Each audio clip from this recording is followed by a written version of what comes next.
Hello there, my name is Sippies, and you can call me B, and welcome back to some more Euphoria. I am recording this before an ice storm is supposed to hit me. Yay. It's fun. I'm pretty sure it'll take a bit for it to accumulate enough for it to maybe affect power. So I'm not really worried about the power going out. But yeah, a goal. We're gonna say, I love you. I love you. I really do. Saying I love you is never an easy thing. I was likely letting this situation get to me. But I wanted to say that no matter what if it meant she felt at ease. Kei-chan, thank you. Yeah. We were going through this loop thing because she is the she can control the collar on us because the whole childhood friend thing was a lie. She was not our childhood friend. She just wants to do experiments on us. But yeah, now we're going through. She's like, see, I can control your consciousness. And they've been going through this loop. It's like, oh no, I'm scared. It's like, can you say you love me? He's like, I love you. It works. I've been doing that over and over again. She smiled happily and stopped trembling in my arms. She was so important to me. Kane, everything will be fine, so as long as I'm with you. We'll make it out of here together.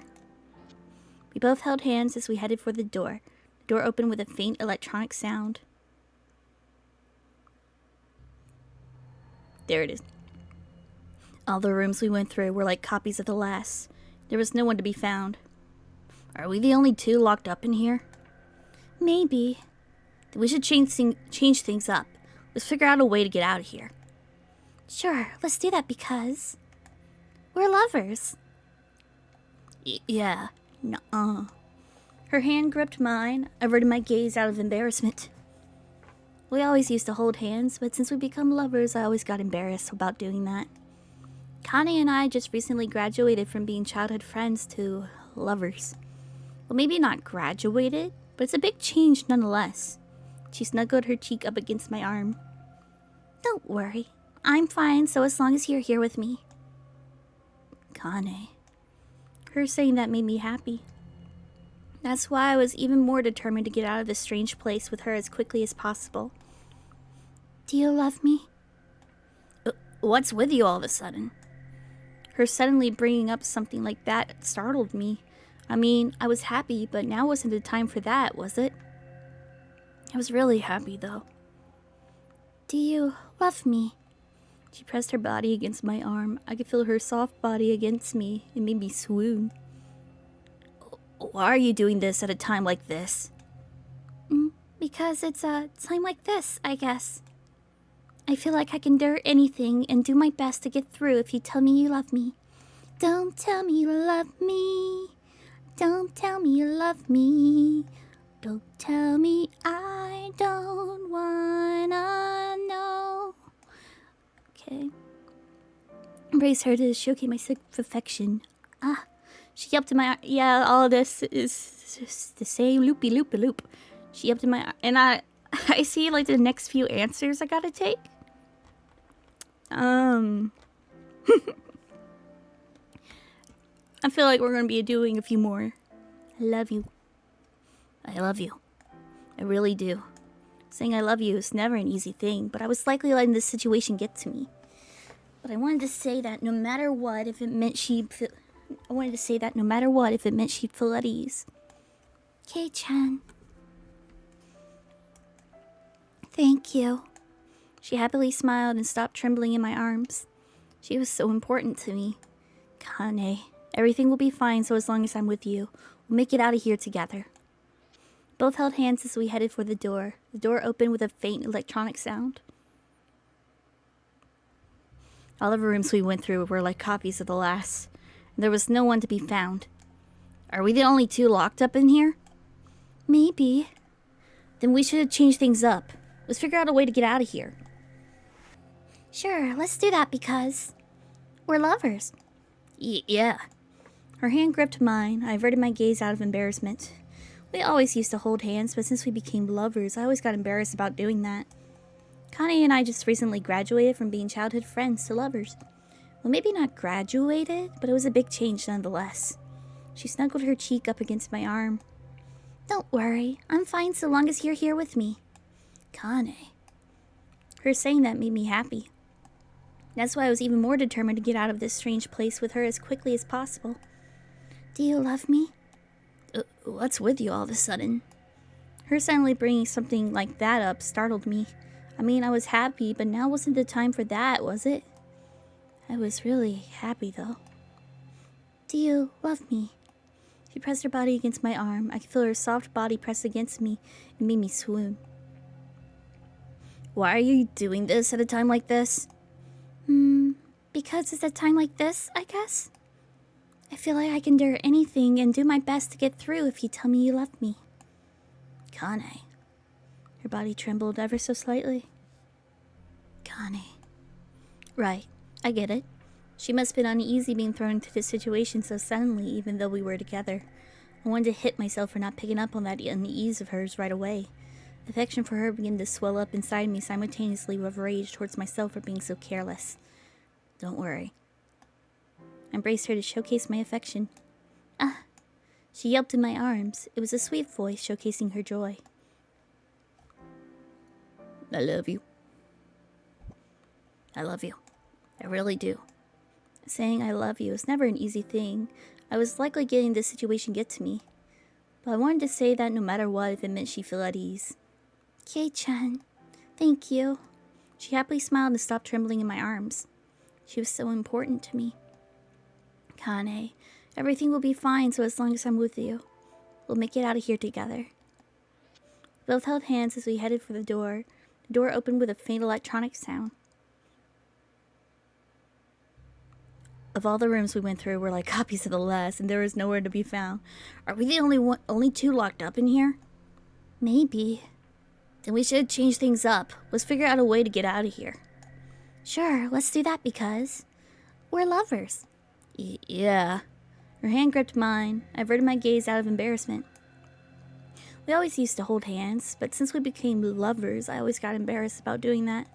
Connie and I just recently graduated from being childhood friends to lovers.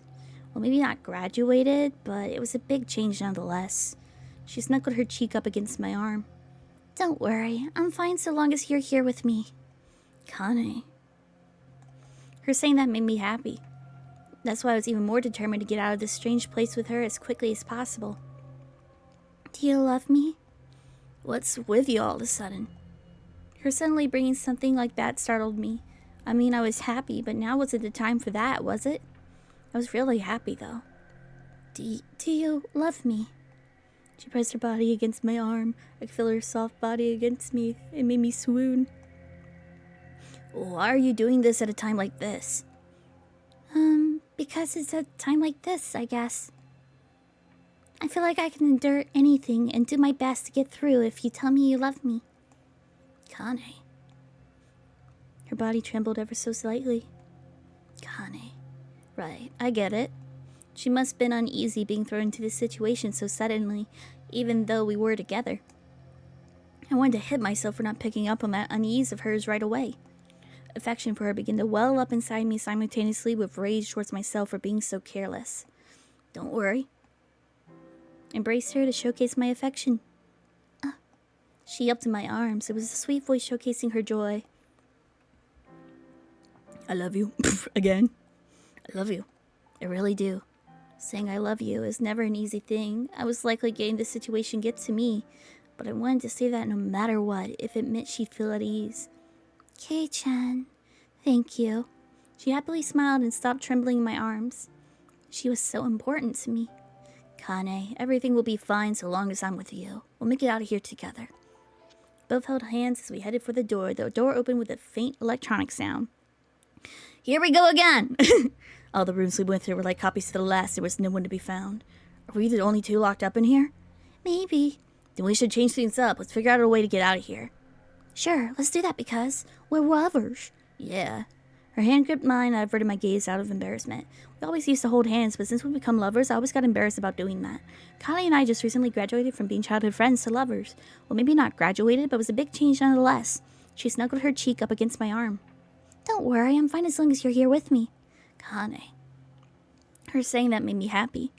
That's why I was even more determined to get out of this strange place with her as quickly as possible. Do you love me? What's with you all of a sudden? Her suddenly bringing something up like that startled me. I mean, I was happy, but for now wasn't the time for that, was it? I was really happy, though. Do you love me? She pressed her body against my arm. I could feel her soft body against me. It made me swoon. What are you doing this at a time like this? Because it's a time like this, I guess. I feel like I can endure anything and do my best to get through if you tell me that you love me. Connie. Her body trembled ever so slightly. Connie. Right, I get it. She must have been uneasy being thrown into this situation so suddenly, even though we were together. I wanted to hit myself for not picking up on that unease of hers right away. Affection for her began to well up inside of me simultaneously with rage towards myself for being so careless. Don't worry. I embraced her to show my affection. She yelped in my arms. It was a sweet voice showcasing her joy. I love you. I love you. I really do. Saying I love you is never an easy thing. I was likely letting this situation get to me, but I wanted to say it no matter what if it meant she'd feel at ease. Kei-chan. What's up? What's wrong, Kane? That's too funny! See that smile on her before, what? Boop. That's too funny! Kane burst into mad laughter. I was stunned. Hey, Kane. Get a grip, Kane. She arched her back, laughing like a maniac. I gripped her shoulders and... Don't touch me! Oh my god! We're getting a lot of new Kane expressions. Her true self. A sharp pain ran through my hand. She had roughly brushed my hand away and began to glare at me with a sharp look in her eyes. Kane, why would you look at me like that? Why would you look at me like I was just garbage? You look like you're confused. Man, you're too funny. You're as silly as a clown who doesn't even realize he's acting like a clown. It's unsightly.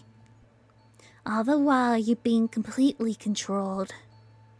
And to think you wouldn't even believe me, all that doubt whether I was the real Kane or not. Yet the moment you have your surface memories reverted to their initial state, this is how you act? How simple you are. You're worthless, a total idiot. Her words dripped with ire and malice as she spat that out. I had no idea what was going on. Usually when you have your memories stripped away, an unpleasant sensation remains. A part of your brain unrelated to your memories tells you that something is wrong. Deja vu. Yet you haven't picked up on that at all. You just keep on saying, I love you, like it's the only thing you know how to say. Is that how important this Kane is to you?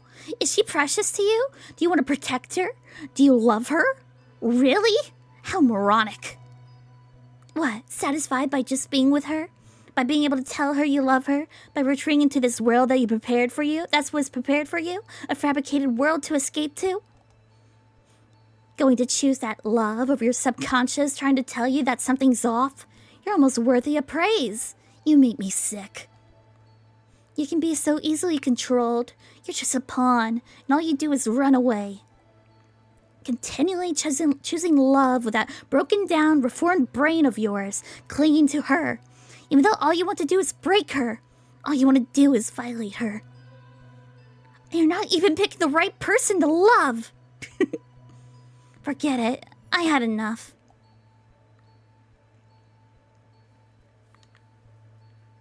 Well, you're certainly more than qualified now. You seek peace and escape after being so thoroughly torn to shreds. She deeply inhaled and looked at me. The look on her face was typical of her usual self. No, wait. Her expression was tranquil.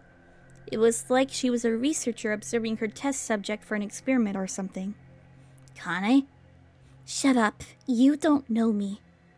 She spread her hands before my eyes. Go to sleep. Stupid. So damn stupid. After making such foolish choices over and over, you end up giving in to this comfortable option in the end. Whatever. Go and see her. Let her take you in. Lose your very self without knowing a thing, just like you always have. That is your defeat. This is my victory. This future that only I'll know of, one where I can laugh at how flimsy your body and your loves you so blindly believe in truly is. I believed. I always believed that I'd be able to meet you. I'd be able to meet you once again. Always. From ever so long ago. So long ago. Always. Ever since then.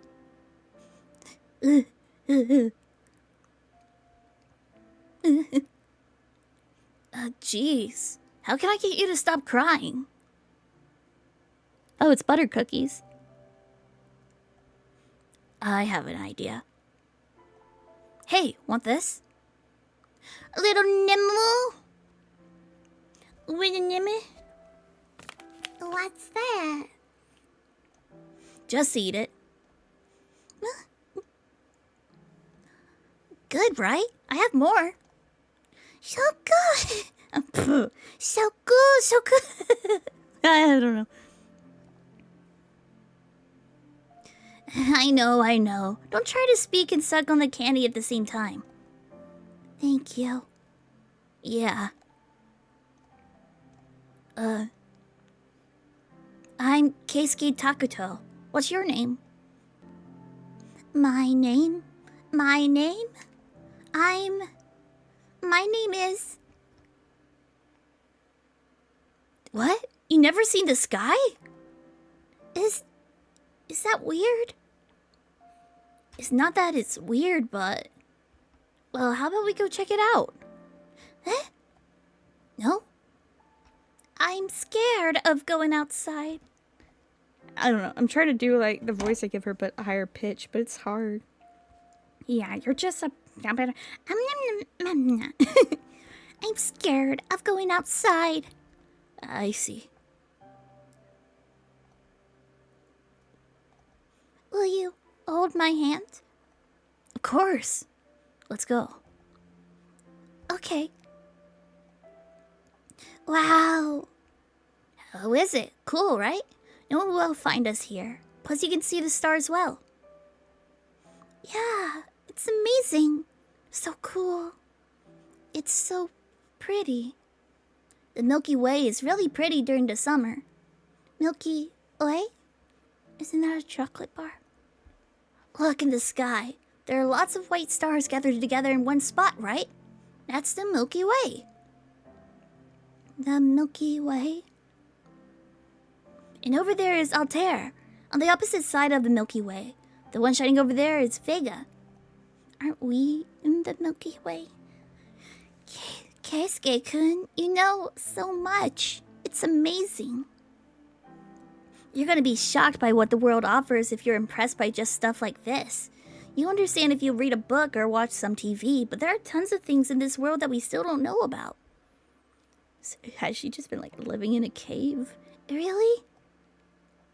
Yeah, that's why I want to travel the world when I grow up and see everything there is to it. I want to go too. Really? Then let's go together. There are so many places we don't know about in this world. And I'm sure that they're all bright and sparkling, filled with fun and happy things.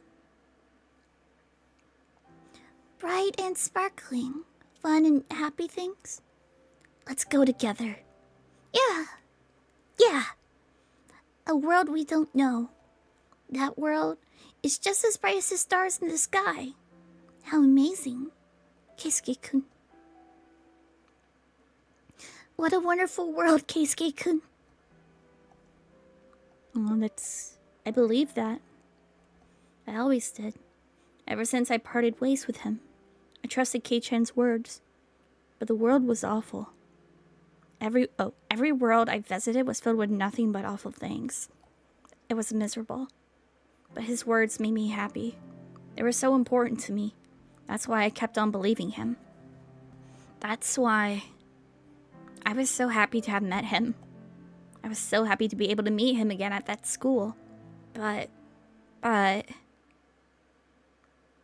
there really was nothing to be happy about, Kei-chan.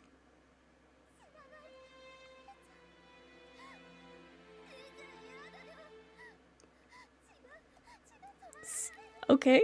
Someone was crying, calling my name. An iron pipe has gone through my stomach. Strangely enough, I wasn't in... Do we have to...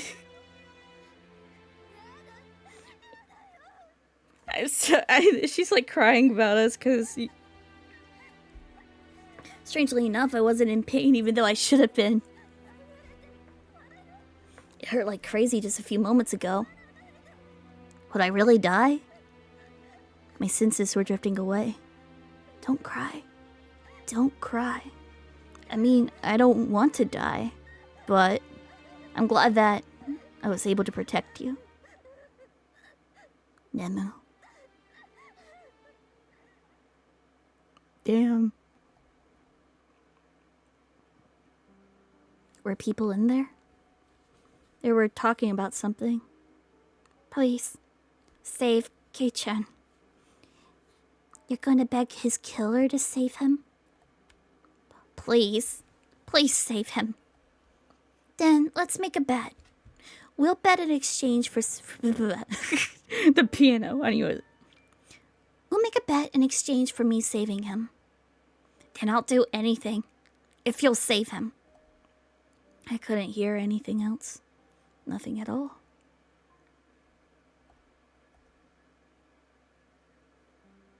Can you hear me? I can. These are the only memories I have of that promise.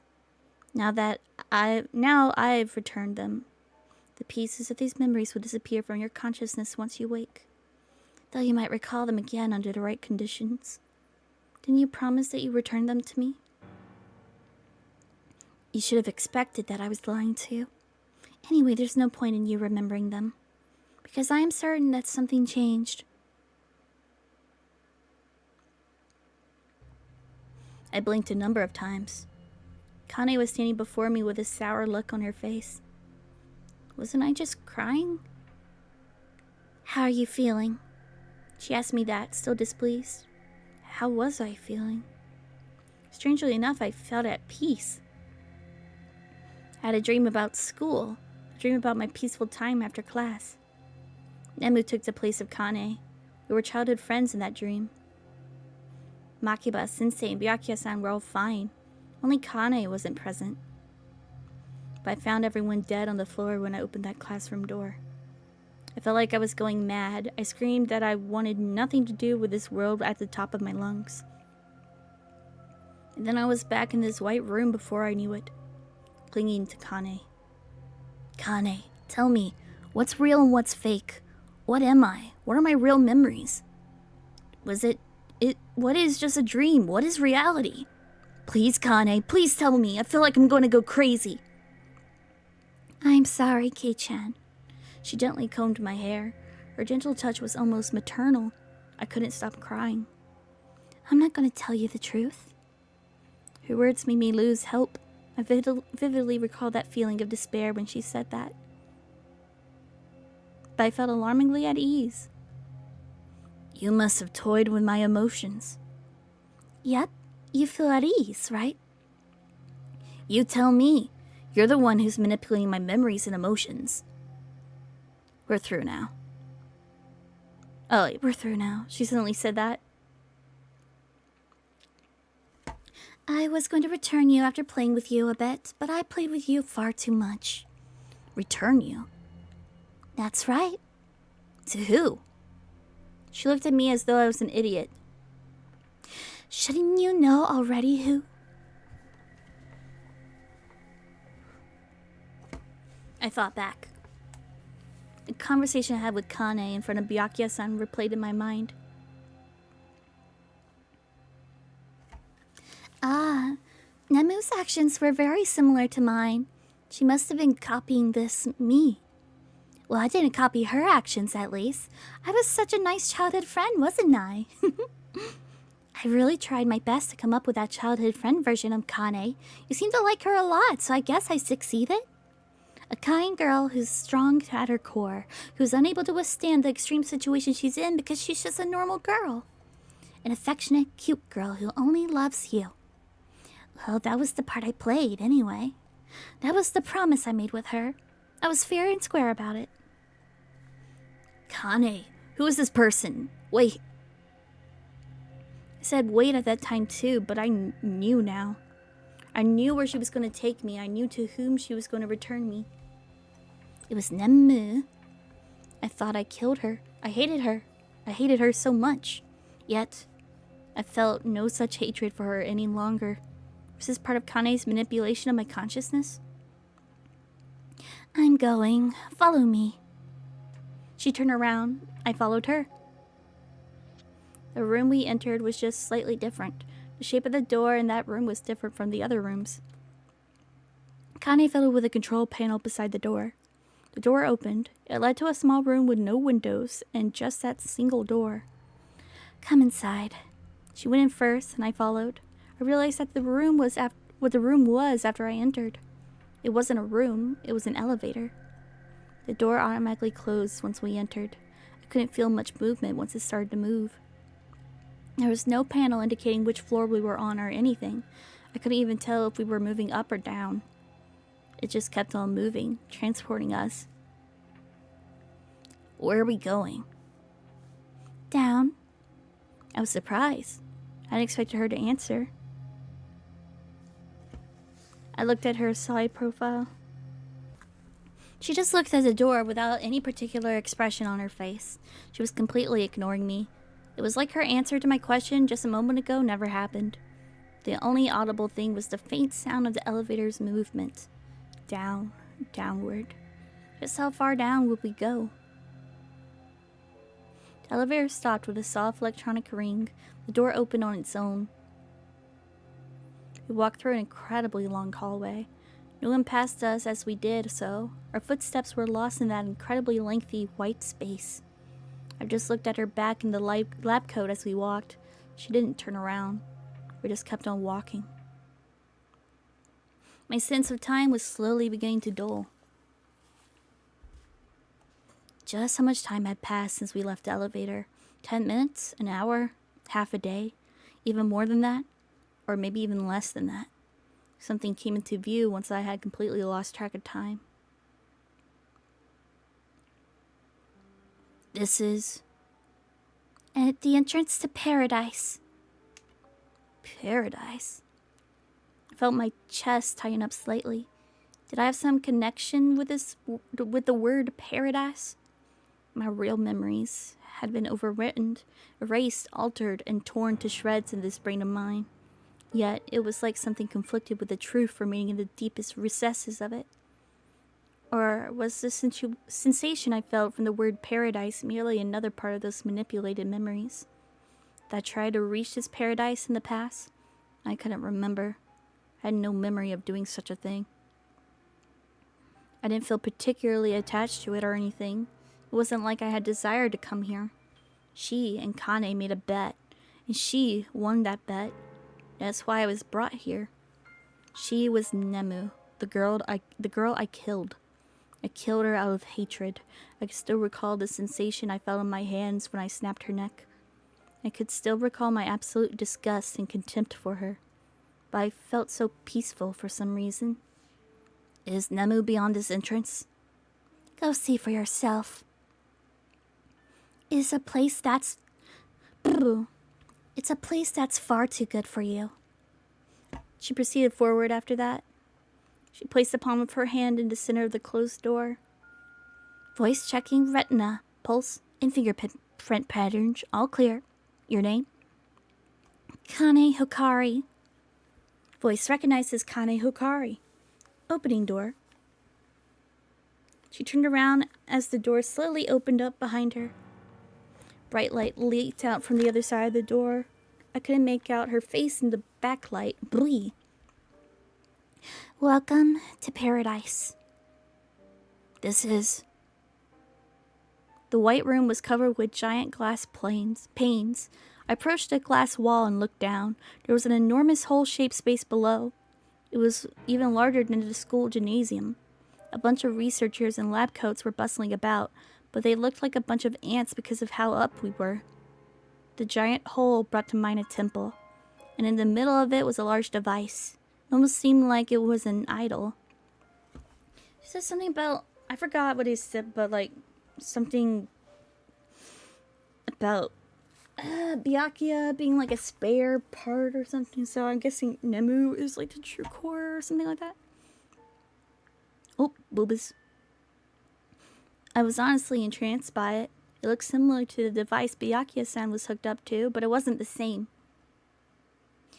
That's the device responsible for producing paradise. The girl floating in the middle of that water tank is the core. Put it simply, she's a biocomponent, a living girl who continues to sleep. She is the core's true identity. You're using a human as part of the machine? That's right. An organic part in a constant state of reverie is the core. It's the core component that tunes and produces the state of virtual reality. Huh. I don't know what her name is. The researchers call her Sleeping Beauty. Sleeping Beauty constantly dreams as she rests in that life-supporting device. That device is the research facility's absolute masterpiece. Her dreams are blissful. Do you see the glass coffins distributed around the device? Those are the residents of paradise.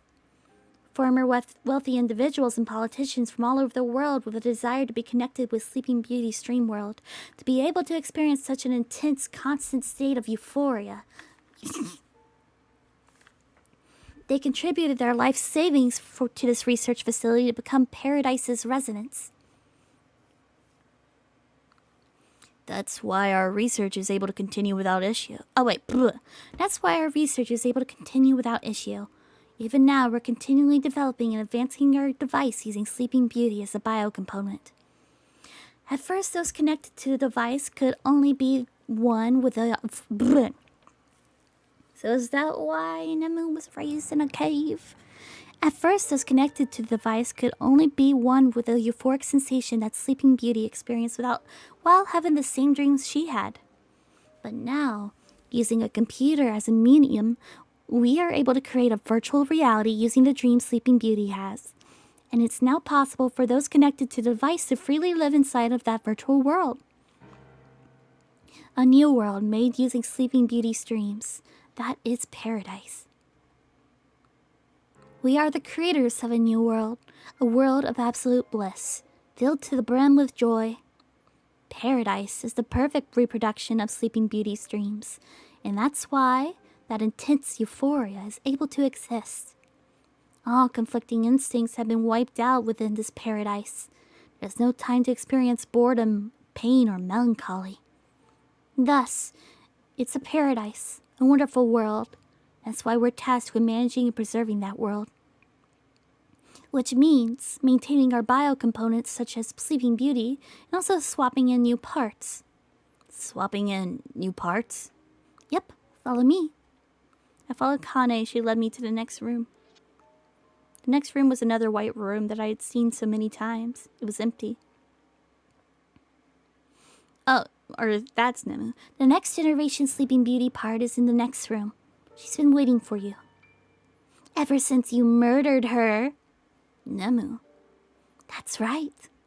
I killed Nemu? Everything up until her neck snapping you actually experienced. The moment you snapped her neck was false information transmitted to your brain. I see.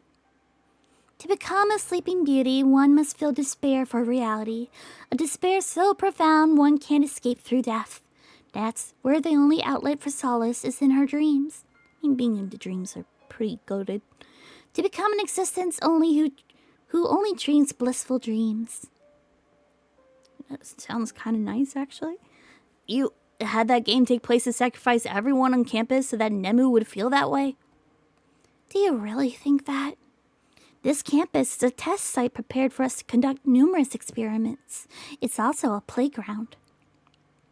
You're all just players, just pieces on the game's board. The people being entertained were those who the game masters invited. Numerous types of entertainment were held concurrently while we observed our many experiments on this campus.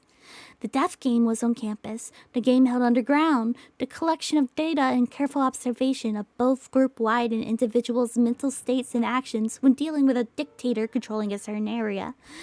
Human experimentation involving the manipulation of their consciousness, utilizing a remote control device known as a collar.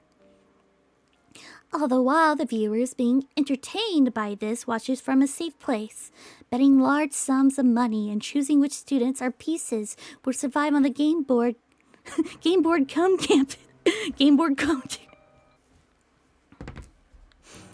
I would say like Squid Games, a deaf game where people watch, or like Danganronpa.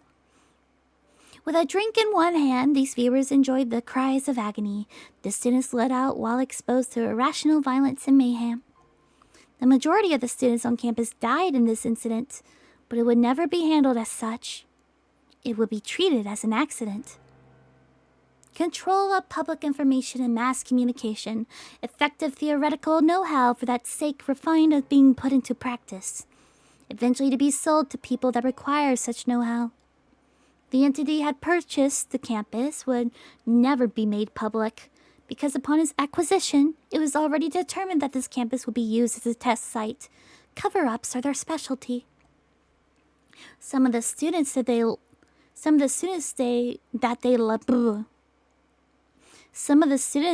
liked would likely become their possession and turn to slaves. I'm sure some of the other students would be used as human test subjects or have their organs sold as well.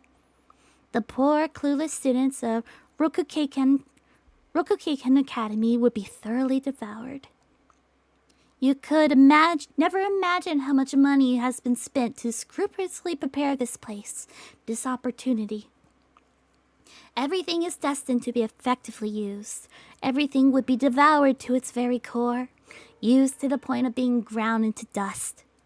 That's why Sleeping Beauty and this paradise are nothing but one of those many projects and experiments those people planned. Do you understand now? Yeah. You're going to have the same dream as the next generation, Sleeping Beauty. That's already been decided.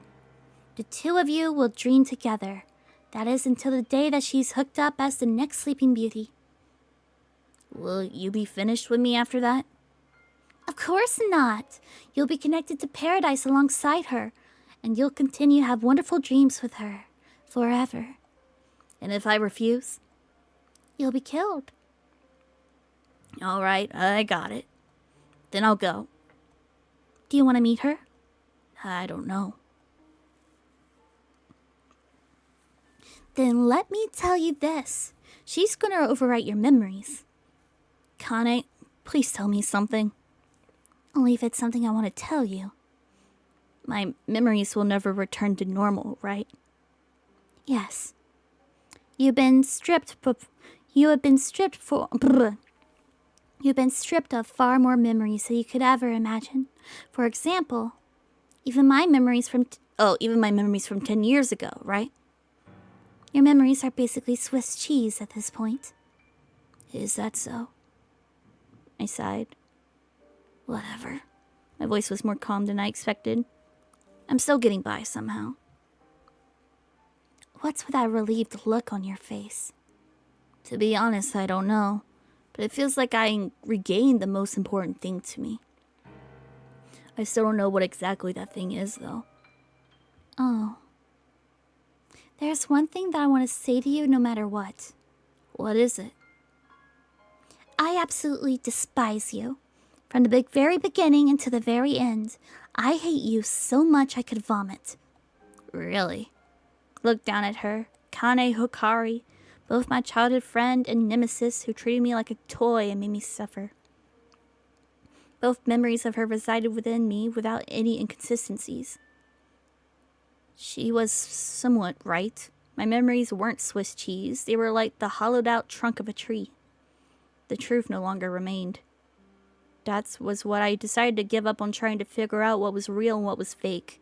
It was time for me to tell her what I was thinking. I can't find it in me to hate you. Maybe because you manipulated my memories? Who knows? Not like I'll tell you. I guess that's true. But you no longer love me, right? Well, whatever. Get going. She's waiting for you in the next room. All you have to do is lay down in that glass tank. The rest will happen on its own. All right. I nodded, turning my back to Kane and began to walk. After a few steps, I turned around. Thanks. She looked puzzled and shocked for a moment, then grumbled. You're really an idiot. I flashed her a smile. I felt surprisingly good. I turned my back to her. I didn't turn around again after that.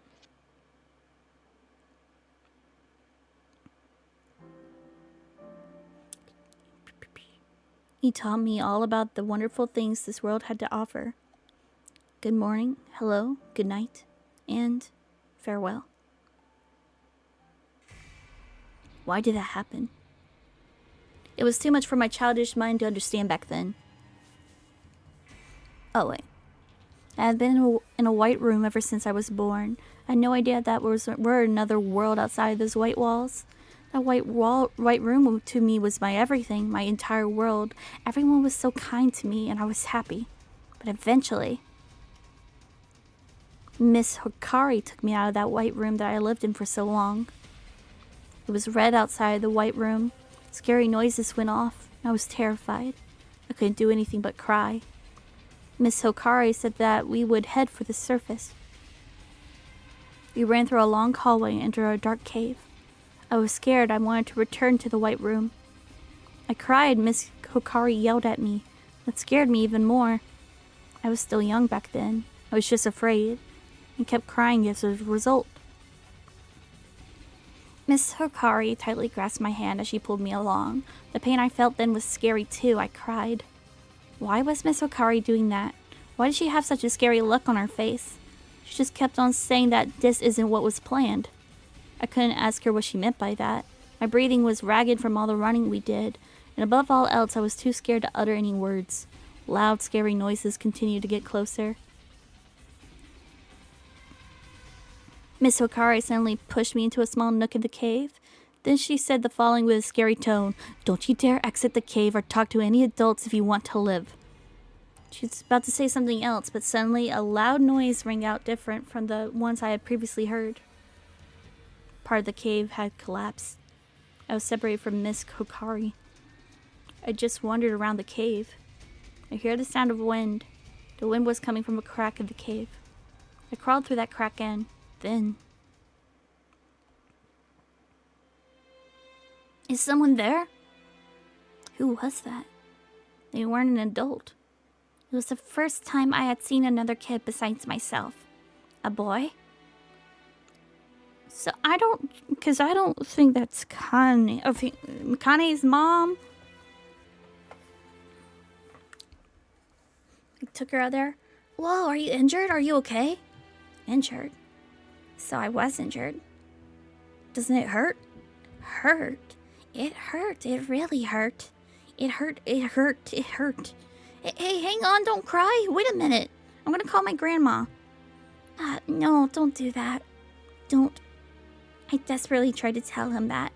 It was tough, but I was able to wring the following words out.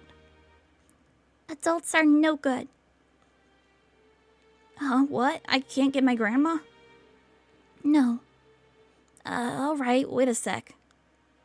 The boy left. What should I do? I was getting more and more scared. I was even more scared than I was before. I didn't seem to realize how scared and lonely it was to have someone show up and then leave. I was more scared than I was before when I was first left alone. I felt helpless. I cried. Once I started crying, I couldn't stop, not even after the boy returned. The boy returned with a troubled look on his face. Jeez, how can I get you to stop crying? I have an idea. Hey, want this? What's that? Just eat it. Good, right? Have some more. So good. I know. Don't try to speak and suck on the candy at the same time. Thank you. Yeah. I'm Keisuke Takato. What's your name? My name? My name is... The boy's name was Keisuke Takato. Keisuke Takato. Keisuke-kun.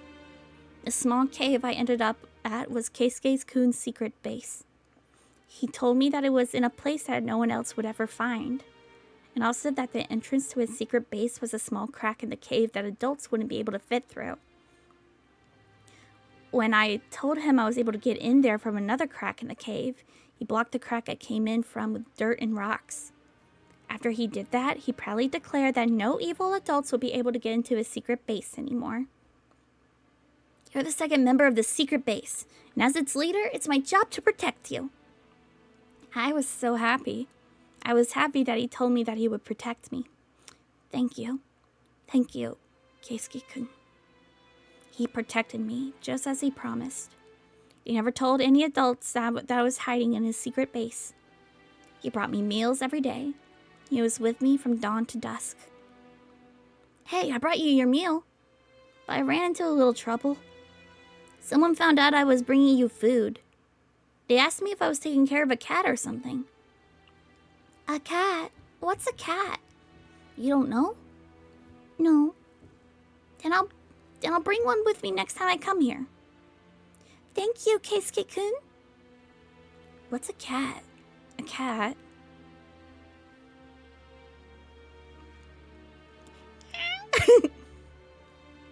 Whoa! A cat? This is a cat? She's so small and so fluffy, so cute.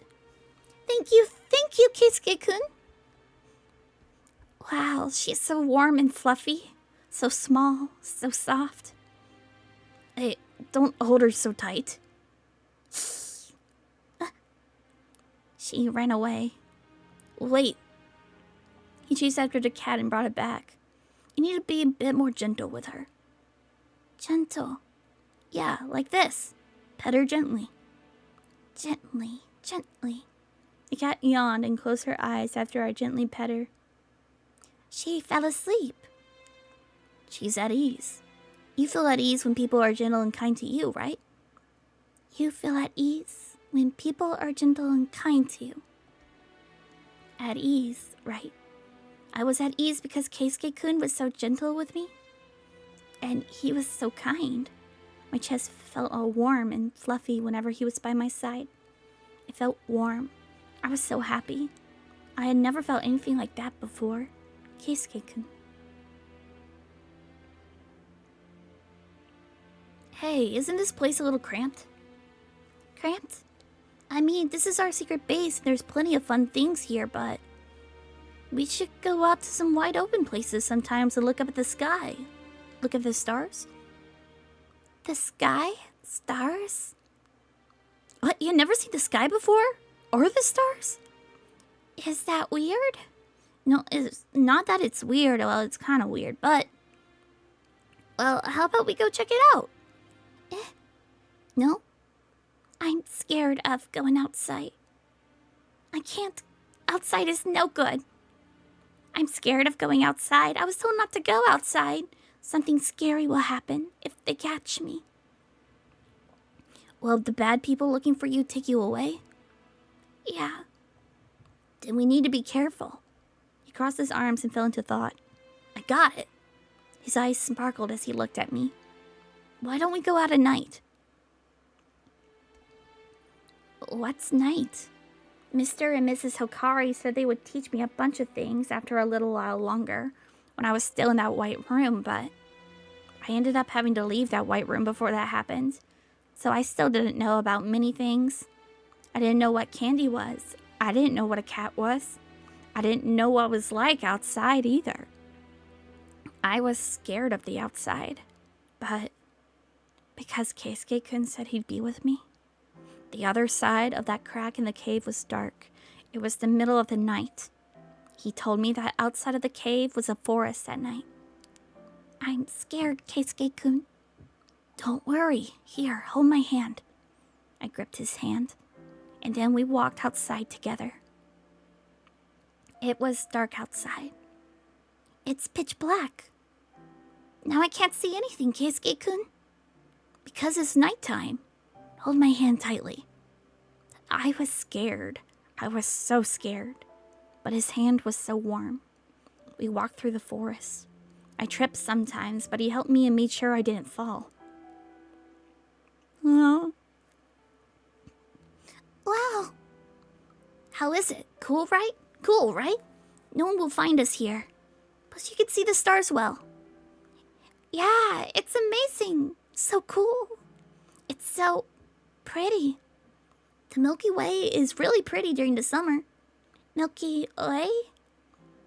Look at the sky. There are lots of white stars gathered together in one spot, right? That's the Milky Way. The Milky Way. And over there is Altair. On this opposite side of the Milky Way, the one shining over there is Vega. Altair, Vega. Wow, they're so bright. Bright, huh? Twinkle, twinkle. What's that? And what's that? You don't know Twinkle, Twinkle, Little Star? No. I see. Then I'll teach you. Someone just taught me it recently, too. Oh, so she was singing it. I can hear her around my heart. Yeah, okay. Twinkle, twinkle, little star, how I wonder where you are. Oh, wait. Twinkle, twinkle, little star. Keisuke-kun, you know everything. It's amazing. You're gonna be shocked by what the world offers. If you're impressed by just stuff like this, you'll understand if you read a book or watch some TV. There are tons of things in this world that we still don't know about. Really? Yeah, that's why I want to travel the world when I grow up and see everything there is to it. There are so many amazing things in this world and things we don't know about. I want to see a world even more vast than this one. I want to travel through that world on my own 2 feet. Did you know, Nemu? You can see different stars on the other side of the world. The part known as the Southern Hemisphere. I'm going to see those stars when I grow up. I'm going to buy a telescope, ride a bike, and go see those stars that can't be seen here. I want to see the real thing, not just pictures of them. I want to go too. Really? Then let's go together. There are so many places we don't know about in this world, and I'm sure that they're all bright and sparkling, filled with fun and happy things. Bright and sparkling, fun and happy things. Let's go together. Yeah. A world we don't know. That world is just as bright as the stars in the sky. How amazing, Keisuke-kun. What a wonderful world, Keisuke-kun. Just call me Keisuke. I've just been calling you Nemu after all. Okay then. Kei-chan. So that's where Kei-chan came from? Let's go see that world we never seen before together. That's what he said to me. I was happy. I was so happy. I knew nothing. You taught me everything. You taught me so many wonderful things. Tasty, pretty, thanks. You taught me all those things. All those wonderful things. Thank you. I love you, Kei-chan. I love you. I won't forget. I'll never forget that the world is bright and beautiful and that we'll travel through that world together. I'll never forget that promise we made. Oh my god. Let us out. Let us out of here. Let go of Nemu. She said she didn't want to come back here. I won't let you selfish adults do what you want with Nemu. Open that door. Let us out of here. Nemu! Nemu! What should we do? Take care of him. Why didn't they deal with him when they captured Nemu? Because... Stop, please. Please don't kill him. Don't kill Kei-chan. I see. Killing that boy with severe negative impacts on Nemu's mental health. Yeah, that wouldn't be good right now. We have no choice. Just rob the boy of his memories and return him to wherever he came from. He's a good test subject for us. Oh, that? We haven't conducted enough clinical tests with that yet, though. It doesn't matter. If the boy's brain is destroyed as a result, so be it. Just let him deal with the rest. They're paying a ton of money for that reason, after all. His memories? Steal Kei-chan's memories? Beating you is bad luck for this boy. That bratty kid has two options. Lose his memories and go back to where he came from, or be killed here. Please don't kill Kei-chan. It's settled then. You made the choice, Nemu. That's why you're going to steal his memories. I'm going to steal his memories? What? No big deal. We'll just make the necessary preparations. Don't worry. You just have to press a button. You're gonna make her do it? Dang. Kei-chan can go back home safe and sound if I press the button. Yeah, I guarantee you his safety. Please save Kei-chan. I promise. I headed for that white room Kei-chan was in. I had a small device in my hands. I was hoping to disappear from his memories soon. I was going to disappear from his memories soon enough. And I was going to erase those memories myself. On my very own. Nemu. Kei-chan. Kei-chan. Kei-chan raced up to me. He was relieved. I'm so glad that you're safe. He tightly gripped my hand. He said the following to me with a serious look on his face. Nemu, run away with me. Kei-chan. Kei-chan. That's impossible. Nemu. I'm sorry. I'm sorry, Kei-chan. Nemu, why are you crying? The small button in my hand. Just pressing that button would erase my very existence from his memories. It would be as if we never met. The sweet candy, that soft and fluffy kitten, the pretty stars in the sky. They're all sparkling treasures of mine, and Kei-chan gave them all to me. Thank you. Thank you, Kei-chan. Thank you for teaching me about the world. I love you, Kei-chan. Farewell. You taught me about all the wonderful things this world has to offer. Good morning, hello, good night, and farewell. I won't forget. I'll never forget. I'll never forget the promise we made. The memories we made together. The very memories I stole from you. I'll never forget them. I'll never forget what you taught me. That the world is beautiful. The promise we couldn't keep. A promise now lost. I'll never forget it. I love you. How are you, Kei-chan? I'm doing fine. I'm doing fine. I wonder how many years has it been since you returned to the surface. I've grown a bit. The research continues. I didn't know anything back then, so I wasn't able to explain it all to you, but there are a lot of things I can tell you now. This white room is located deep underground. It's a research facility that was created by someone with a lot of money. The underground facilities are divided into 4 parts. This place I'm in is located in the deepest section of the research facility. There's a hospital on the surface. These are just all things I've heard, though. I'd like to see it all for myself someday. Just like how you said you wanted to see all those things with your own eyes. This facility was apparently researching age reversal. Research began on something else halfway through that, though. I'm apparently connected with that new research they undertook. That research is known as Project Paradise. A certain girl's existence had become a vital component of Project Paradise. Her attempted suicide several decades ago failed and left her in a vegetative state. And although she remains in the vegetative state, she perpetually dreams.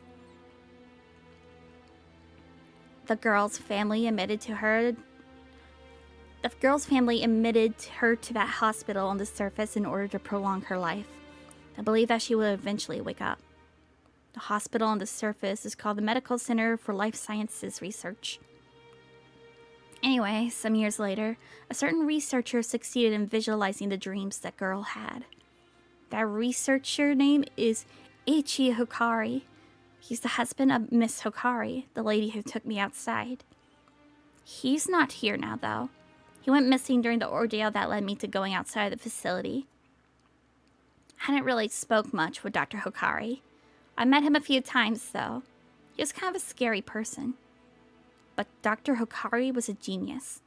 One of the researchers who taught me many things told me that. That researcher isn't here now either. People don't last long around me. They're always being replaced. As a result, there aren't any people I'm close with. It's lonely. Let me continue telling you about Dr. Hikari. The dreams that the girl had were wonderful. Everyone was blinded by their beauty.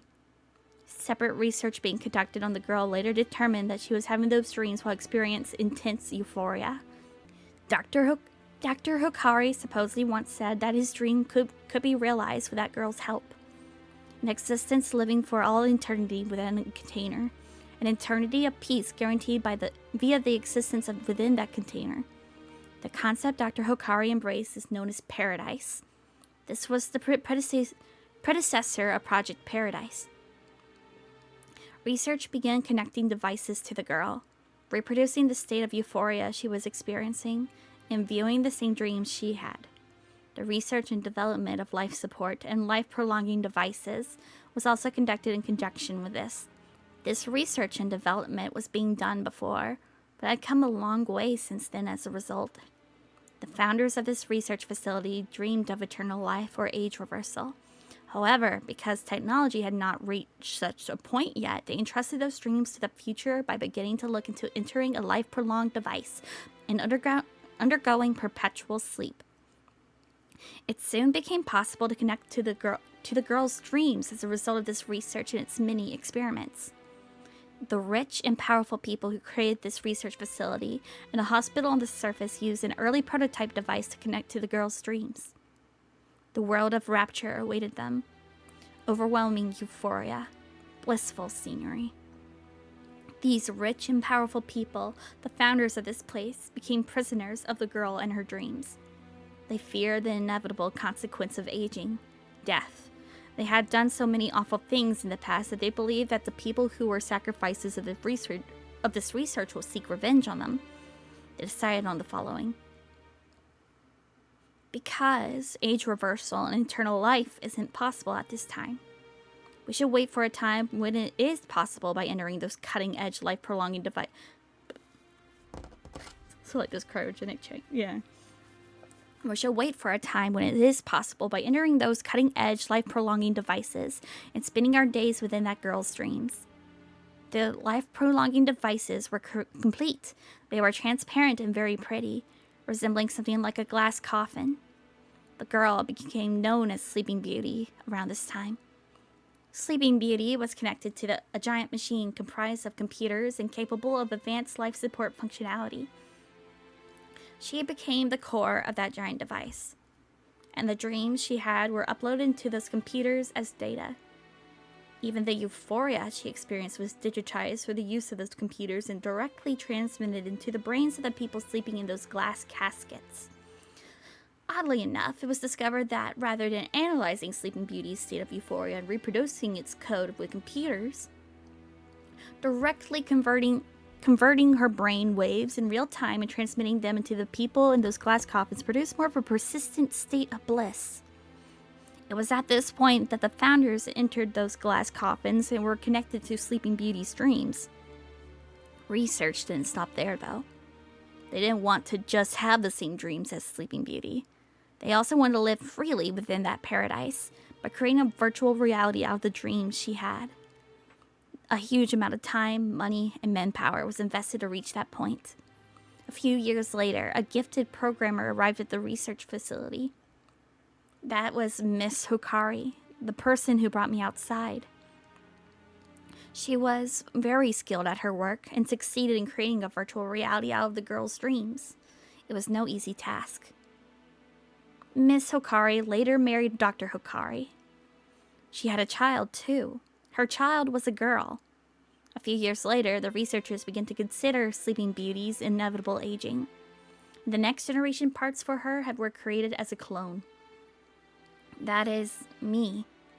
Oh, she's a clone. I am the next generation of Sleeping Beauty, the sole living part that they had succeeded in creating. I don't know when. It could be several years later or several decades later, but I'll eventually be hooked up to that device as its new core. And I'll dream, blissful dreams, to preserve the paradise the people slumbering in those glass coffins reside in.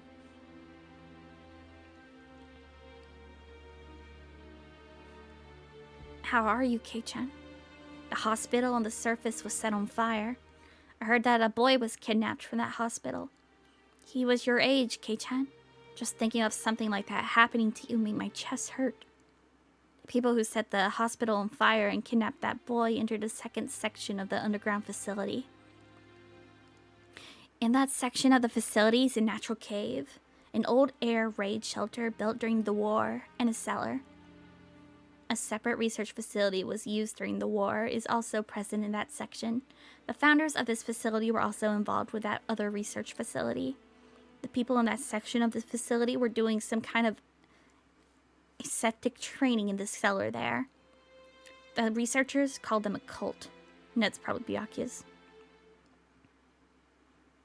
The leader of that religious group was called Dear Leader. She had a child of her own.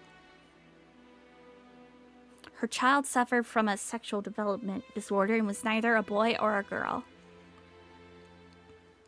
It was a rare medical condition, and the researchers here decided to use her child for their experiments.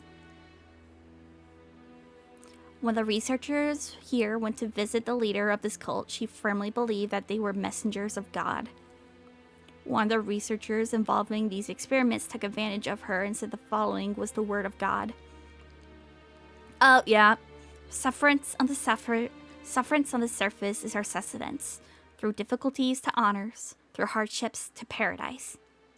He said that he screwed around with a famous Latin saying. When he told her this.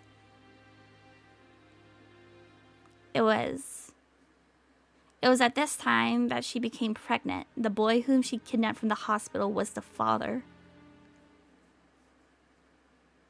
Ugh.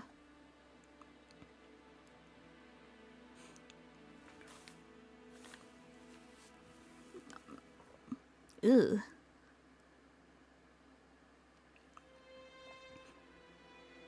She was ecstatic about this. She believed that she was blessed to have her pregnancy to be so similar to that of the Annunciation. She pleaded with the researchers whom she viewed as God's messengers. She wanted the child in her womb to develop as soon as possible. She stated that the child she bore was the Messiah who would lead them to salvation. They listened to her supplication. As God's messengers, the researchers declared for her too. Offer her child to God as a sacrifice. That by doing so, the child in her womb would reappear, now grown. She believed their words. Her child was handed over to the researchers. Mother, child, and the fertilized egg in her womb. The fertilized egg was extracted and used in the gene therapy the child was to undergo. All the while, she never knew what was happening to her child. As a result of this gene therapy, experiment, the child's bodies changed. The child's body went from being physically asexual to being a girl. Their child, now physically a girl, was now returned to her mother a few months later. And the now grown child that she was carrying, her mother considered this a failure because the Messiah had to be a boy. Her mother went mad and cursed her. At the same time, the research facility here began to make a move to clear the cult out from the second section. A virus disseminated throughout the second section where the cult was located from the research facility. Members of the cult fell victim to this virus one by one. The girl survived, though. The antibodies she had inherited from the experiment in the fertilized egg protected her. I knew nothing. It wasn't until much later that I found out the identity of the boy whom the leader kidnapped. It was Yuki.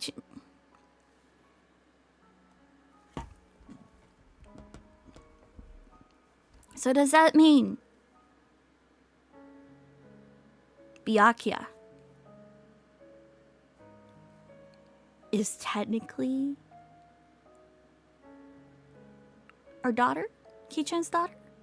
I mean, well, the mother was pregnant with her beforehand, but another egg was fertilized by Kei-chan. Which, I don't know. It was like, I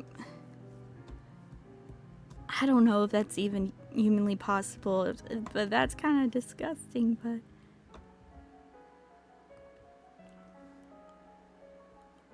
Byakuya.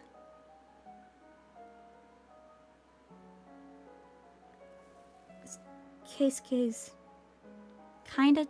I don't even know, because I had like... I don't know what even is... How do you even...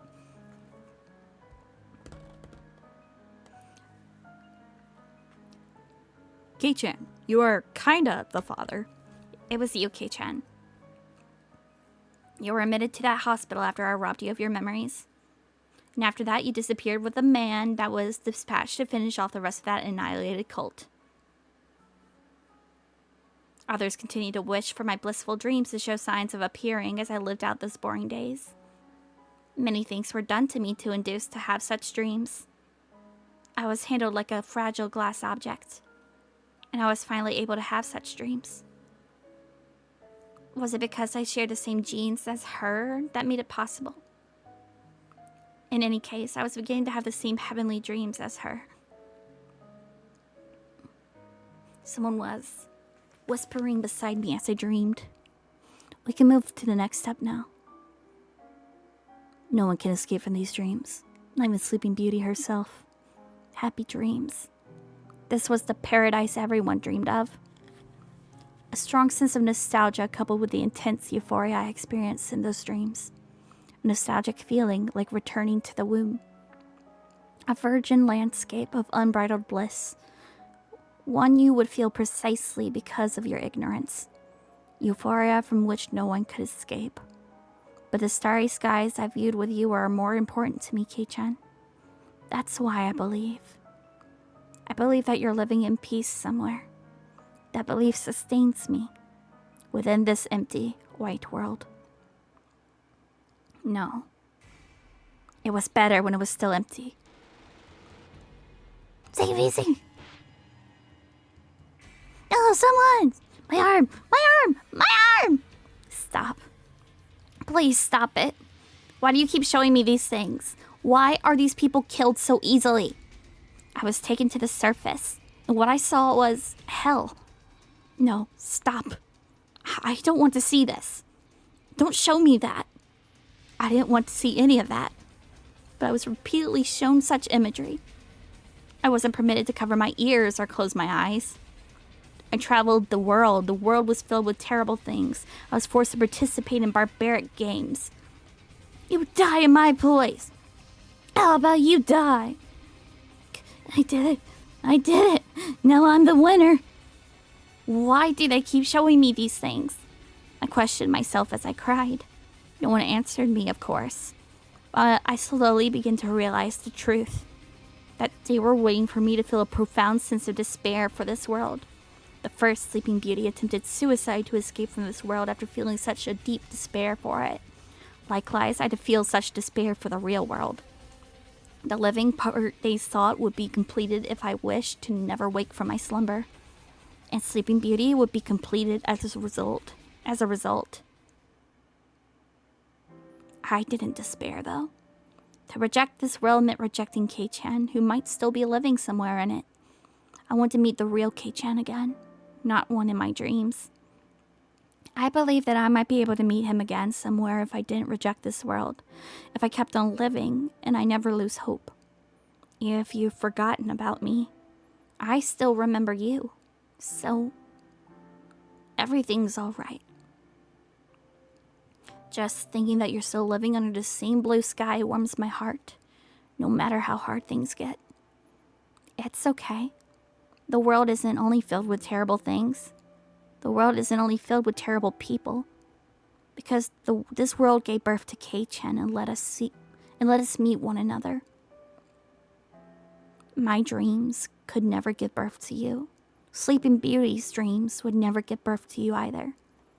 Even if you appeared before me in a strikingly vivid dream, that still wouldn't be the real you. Kei-chan, I want to meet the real you. I'm certain that you'll go see the stars somewhere beneath the sky, riding a bike with a telescope in hand. Not the sky obscured by this suffocating smoke, but a sky filled with beautiful, shining stars that I don't know about. I believe in you. I believe only in you. I believe in you more than I believe in myself, because you told me that the world is a sparkling, beautiful place. So, I'll believe it, and I won't let this world bring me down. There's nothing else I can believe. Rokukeikan Academy? That's right, it's a school located in the same mountain that holds this facility. It's a boarding school. It's a great place to study despite not being founded particularly long ago. I can go to school like how other normal people can? Of course, be sure to make lots of friends. So they want her to like glimpse of like a normal life. Her to feel happy and stuff and then totally ruin it. Maybe. But like Connie was like, oh, that's what you think or something. I don't know. Just the thought of being able to go to the surface to study and lead a normal life like normal people do made me so happy. But I've seen far too many tragedies by that point to not expect there to be an ulterior motive behind that. So I can only expect the worst. We have prepared someone to support your daily life on the surface too. Someone to support me. So someone to keep an eye on me. I wonder if that person would enter the school as a teacher. Aoi-sensei. Follow me. Excuse me. Oh, a girl around my age appeared before me. I was surprised. I figured that the person would be supporting me would be older than me. I never really had any opportunities to talk with someone my age before. Oh, it's Kane. Nice to meet you. My name is Kane. Nice to meet you. I'm Nemu. I shook her hand. Her hand was small, but unbelievably cold. I was happy, though. She was the first female friend I'd ever made. And there's Natsuki. It suits you, surprisingly. I'm gonna be the newly appointed English teacher there starting this April.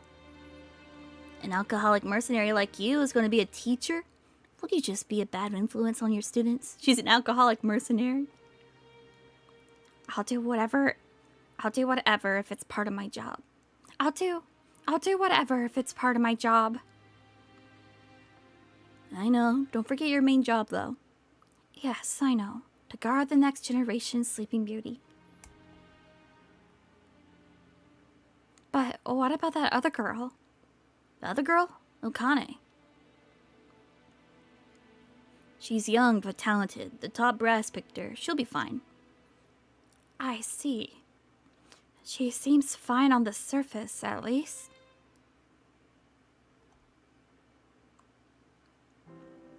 I ended up attending Rokukeikan Academy as a transfer student. Kane said that she was a second-year student there. To say that I wasn't uneasy would have been a lie. Every place I ended up at in the past had turned into a living hell. No matter how peaceful this place was, and no matter how harmoniously the people there lived, they would all succumb to madness and eventually death in the end. It was as though I was some harbinger of death, destruction, and chaos. But I told myself that wasn't the case. I wasn't the one bringing hell with me wherever I went. Plus, I always held on to the faint hope that perhaps this time, nothing would happen. Then I met you. We were reunited. I feel like I'm not trying to pick you up or anything. You guys in the back, shut up! I was saying... Nemu? I was so happy. So happy that you remembered me. Even if you just barely remembered me, it still made me happy. You remember that we shared a summer vacation together when we were young. You remembered giving me candy, letting me play with a cat for the first time, that we made a promise to see the stars together. You remembered all of that. What's that? I quietly ask you that. That's Fomalhaut, the sole star of the south. You taught me the name of that isolated star, shining brightly in the low southern sky, I muttered. How lonely. Not many stars are visible in the autumn, so a first magnitude star such as that stands out. Is it really that lonesome? Yeah, but it's also bright and pretty. That's true. That's the constellation of Cassiopeia. And that's I don't know how to pronounce them. Oh, and there's Pegasus as well, the autumn square. I read out the names of the constellations as though singing, pointing at each of them as I did so. You followed my finger, looking up at the sky above us. What meteor showers are scheduled to happen this year? The October drachnids, I believe. But it'll only really be visible in Europe. But we might still be able to catch a glimpse of it. It would be nice if we could all see it together. Did you ask Sensei about it? Oh, of course. We have permission from the school. Let's all see it together. Yep, I'm sure Rika-chan would bring a bunch of sweets. We'll have a clear view of the roof. Let's bring lots of stuff. Oh, how about a picnic seat? Then we can have something like an evening picnic. How fun! I'm looking forward to it. I just hope we don't end up being too focused on the sweets and chatting that we missed the meteor shower. Don't worry, that's why we have you. I'll leave it all up to me. Of course not, right, Nemu-chan? Yep. I grasp your hand. Holding your hand always made me relax. I've always looked up at the sky with you beside me, Kei-chan. I'm definitely going to see it first this year and tell you, though. How reliable. Yep, you better look forward to it. You smiled, still holding on to my hand. I grasped yours as well, bringing the palms of our hands together. We gazed at the sky as we held hands. Only 5 more days until the meteor shower. Yep. I hope the sky's clear. Yeah. It'll be fine. I'll make onigiri too. Oh, and fried eggs and chicken. I'll make a jelly donut. Aren't you focusing too much on the picnic part? Oh, wait, oops. It'll be fine. Oh, that was Kane. I'll make onigiri too. Oh, and fried eggs and chicken. Aren't you focusing too much on the picnic part? You laughed, to which Kane responded by swaying her finger from side to side. No, geez, can't fight on an empty stomach, right? That's why meals are important. You're right. I'll bring something too, then. How about the drinks? I'll borrow a big thermos from one of the sport clubs with sweet drinks and such. Yep. 5 more days, huh? I'm excited. I'm really looking forward to it. Can't wait to look at the stars with everyone for the astronomy club, Kei-chan. With this astronomy club in Kei-chan, woo. Just like we did in the past. The stars we saw back then were so pretty. They were. Miracles like this aren't supposed to happen. So pretty. Because I erase all your memories of me. That's why I thought the researchers had a change of plans. Oh, right. I thought they were trying to produce the next generation of paradise. Some other way that didn't involve making me despair and take refuge in my dreams. Because this all wouldn't make sense otherwise. Kei-chan, Kane-chan, and myself. I was so happy. I had so much fun with them. I never experienced anything like that before. We'd see the stars together. I'd see the stars with you, Kei-chan. Let's look at the stars together. I was so happy, so overjoyed. I was unconsciously trying to convince myself that. The breakdown was sudden. A television broadcast was played instead of our usual morning assembly. Hello, everyone. Welcome to the murder gate. No good, run away! Damn it! No, Kane-chan! Kane died. Her body was torn to shreds. She had transformed into a pile of flesh. I cried with you, Kei-chan. You held me close and I cried in your arms. You cried too. I'll protect you no matter what. This game designed to make me lose all hope in this world. I was certain that you'll be targeted next, Kei-chan. I didn't want you to be killed. I could never take that. I had to protect you. I would do anything in my power to protect you. So watch over me, Kane-chan. So you're behind all this? Show yourself. That was quicker than I expected. I underestimated you two. Huh? You and I both had the same expression on our faces. The small figure who turned around was none other than Kane. Welcome. And farewell. Watch out, Nemu! No. You smiled as you spat out dark crimson blood. An iron bar had pierced through your stomach. Something snapped inside me. I can't. Again, same as always. I can't scream. No, Kei-chan! So much blood poured out from you. Your life was fading away. Despite believing in you, you would still die. My beloved Kei-chan was on the verge of death. I don't want you to die. I hate this world. Take me back. Take me back to paradise.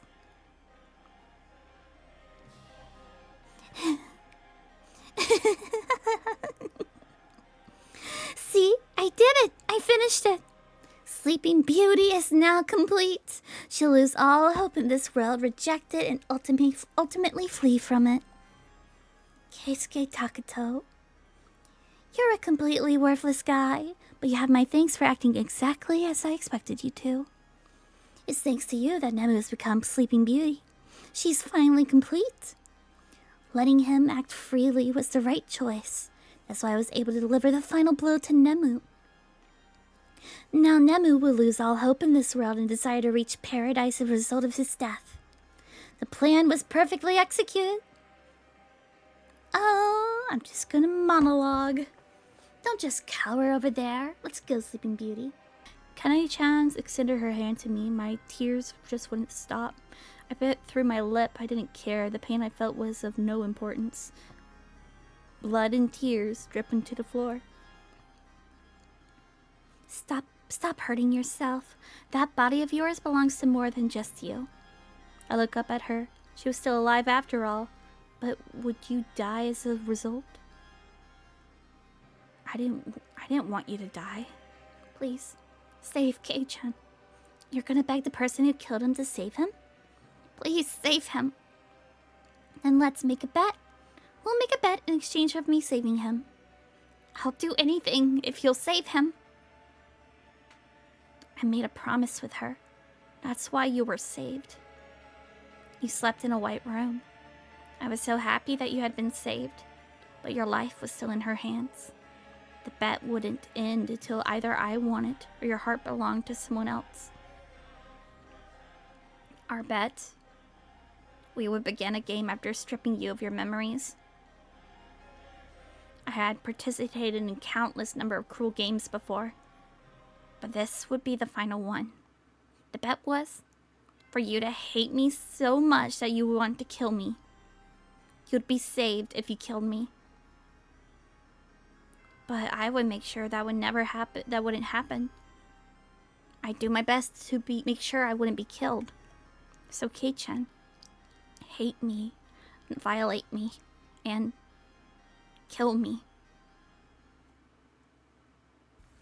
I slumbered in a white world. I was having a dream that seemed to go on forever. I was dreaming of the life I led. Soon. You'll be here soon. Kei-chan, I love you. I'm sorry. I'm sorry for making you suffer so much. But it's okay.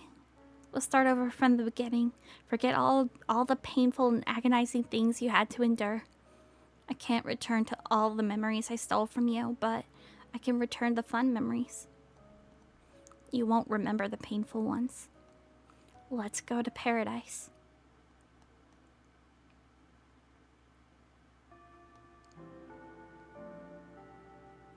Stan! Belle! Good morning. Is that the transfer student? She's a total babe. The students in the class began to stare upon seeing the beautiful transfer student come into our classroom with our teacher. Her otherworldly beauty brought in mind of that of a doll. Even the girls in our class were stricken by that beauty.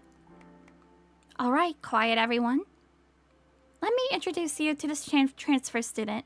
This is Nemu Manaka-san. She wrote her name on the blackboard with chalk. Nemu Manaka. Nemu Manaka. Nemu. Why was her name tugging at me? Mind introducing yourself, Manaka-san? Nice to meet you. I'm Nemu Manaka. Her clear, vibrant voice could be heard well from even in the back of the classroom. She wasn't speaking loudly, though. Her voice was the kind that you would never forget after hearing it once. Right, you would never forget it after hearing it once. What was it? What was tugging at me? She just returned from Japan for the first time in a long time, so there's probably a lot of things she's not familiar with. Please be nice to her, everyone. Thank you, everyone. Okay, so you can sit in that open seat over there, Manaka-san. She was referring to the seat next to me. Ever since I came to school today, my classmates couldn't shut up about the transfer student. We hadn't heard about this transfer student from our teacher, though. There was a new seat and a desk in the back row this morning. And that desk and seat signaled the fact that a new student was coming. I was the only one who sat in the back row, which meant the transfer student would be sitting next to me. There hadn't been anyone next to me in the back row for a while, but there was a seat there now, and she would be sitting next to me. The transfer student slowly walked towards me. I was charmed by her casual motions. The way she walked was graceful. It had a great tempo to it. It felt completely natural. The fact that she would attract people so easily was probably something she was born with. She sat down. She smiled at me. Her eyes were beautiful. They were fair in color.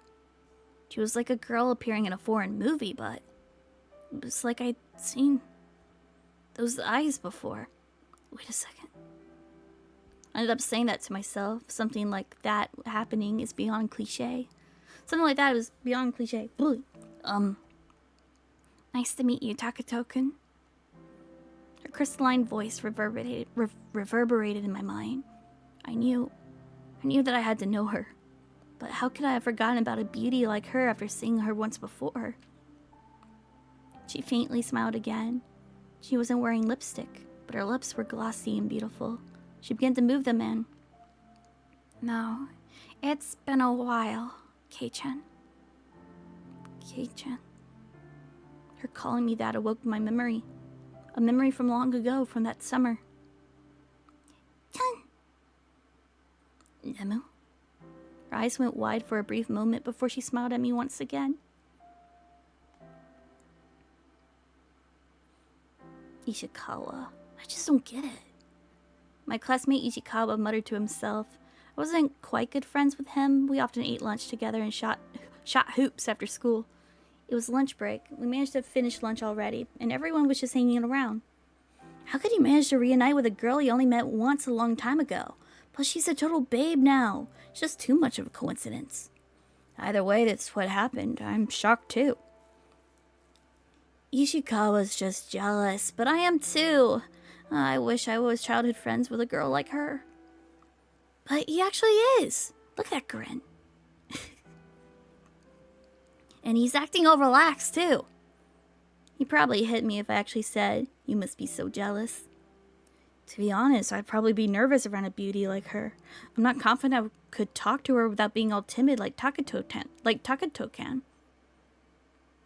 That's what happens when you're childhood friends. But they just met again for the first time in years. Plus, she turned into a total babe since then. I feel like I'd be all self-conscious about that. Really? Yeah, I know I'd be timid around her. Anyway, I think I like girls who are more like your typical Japanese beauty, like someone with long black hair. I don't care about what kind of girls you like. I'm so jealous. How could you not want a somewhat aloof childhood friend like her? You're right, though. She does have kind of a chilly air about her. It's not like she's scary. It's more like she's just hard to approach. I admit she's out of our reach, but that's even more another reason why I'm so jealous. She's like so far out of reach that she's in her own galaxy, besides for this guy here. Hard to approach. You were right, she was kind of hard to approach when she was alone. But it wasn't because she was a cold person or anything like that. She was just a quiet, mature girl who always wore a composed smile on her face. Her features were doll-like, as she possessed the grace and beauty of a princess. The truth, though, was merely that she was shy. She talked a lot with me whenever we were alone. She had some childlike aspects to her, too. Maybe childlike wasn't the best word to use. It was more like she wanted to be spoiled.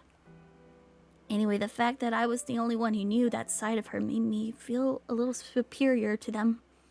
About 2 months had passed since that shocking reunion of ours. Given that Nemu and I knew each other, since they left me in charge of watching over her. Or maybe it was more like making sure I showed her around. The fact that she had just returned to Japan after a long time and wasn't familiar with how Japanese schools worked meant that someone had always had to be with her and teach her about things. Okay, my voice is getting fucking tired. And it's 2 hours long. I was gonna be like, I'm gonna just stop it here, but I'm gonna come back to it.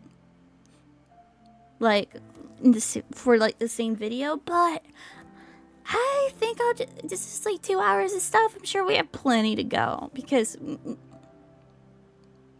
this is just the normal end. We're not on the true end yet. So I think